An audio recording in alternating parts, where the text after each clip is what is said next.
hello friends मोर नतुन eighty भिडिओলৈ আপোনালোকৰ মাজলৈ আহিছো আৰু আজি ৰাতিপুৱা দেউতাই মাছ ধৰিছিলে খালত আৰু ভাবিলো আপোনালোককো দেখাও আৰু এয়া পুঠি মাছ পালে লগতে আপোনাৰ কাৰৈ মাছ গৰৈ মাছ পালে আৰু ভাবিলো আজি যেহেতু দেওবাৰ আৰু ভালকৈ খোৱা যাওক সেইভাবে দেউতাই ক'লে যে নৰসিংহ পাতৰ লগত কাৰৈ মাছৰ জোল বনাও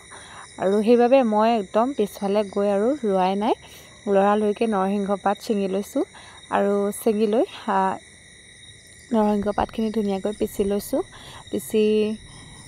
এয়াই দেখিছে আৰু নৰসিংহ পাত ছিঙিছো অলপ মোৰ গাটো ভাল নহয় বাৰু তথাপিতো এনেকৈ বনাইছো আৰু ভিডিওটো আৰু মোৰ ভিডিওবোৰ চাই থাকিব আপোনালোকে যদি ভাল পায় like comment share and subscribe কৰিব তাৰ পিছত এইখিনি মই মিক্সাৰত পিচি ললো পা এইফালে নবয়ে মাছখিনি ফ্ৰাই কৰি দিলে ধুনীয়াকৈ তাৰপা এয়া দেখিছে মাছখিনি ফ্ৰাই কৰি লৈছো আসলতে এদৰে জুতি লগাই খাই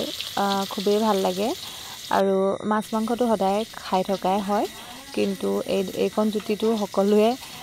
কিমান ভাল লাগে জানে আৰু তাৰ পিছত মই এয়া আদা নহৰু খিনি ভালদৰে খুনি লৈছো আৰু খুনি এয়া অলপ বাহিৰলৈ আহিছিলো গা পা ধুইয়ে থৈছিলো বাৰু অকমান গাটো বেয়া আছিল বাবে চুলিখিনি ভাবিলো ৰ'দতে অলপ শুকুৱাই লওঁ তাৰ পিছত এয়া চাওকচোন আমাৰ মিকি কেনেকৈ শুই আছে ৰ'দত একদম এলাই পেলাই শুইছে তাৰ পিছত এয়া কেৰাহী পাতি ললো আৰু আদা নহৰু পেষ্টখিনি দি লৈছো দি লৈ তাতে মই ইয়াতে ভালদৰে লৰাই আলু বইল কৰি থোৱা আছিল আলুখিনি দিম আৰু আলুখিনি দিলৈ এয়া আলুখিনি দিলৈ ভালদৰে অলপ লৰাই তাতে মই নৰসিংহ জুলখিনি দি লম আৰু আগলৈ এনেকৈ ভিডিওবিলাক চাই থাকিব কেনেকুৱা পাই জনাবচোন মোক কমেন্ট কৰি সকলোৱে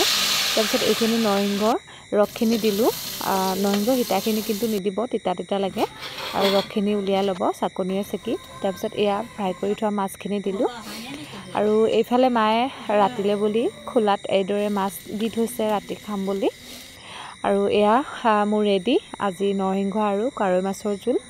আৰু সকলোৱে কেনেকুৱা পালে জনাবচোন ভিডিওটো চাই যদি ভাল পালে মোৰ চেনেলটো please like comment share and subscribe কৰিব আজিলৈ বাই বাই